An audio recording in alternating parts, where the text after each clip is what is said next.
After the project is created, we can directly click to load real-time data. After the progress bar is completed, we can browse the real-time point cloud data in the 3D view of Copri. We can adjust different rendering modes to display the point cloud, such as elevation rendering and intensity rendering.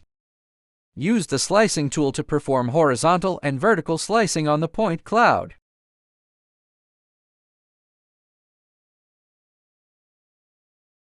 Select the clipping module to draw a range line for internal or external clipping of the point cloud.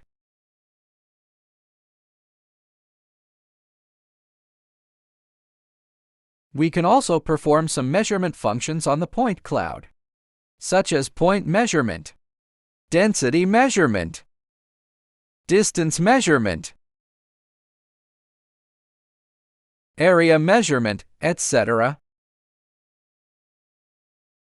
and choose to show or hide the collection trajectory. You can choose to export the real-time point cloud in SLAM processing. Select the segment size and export directory, and click OK to export.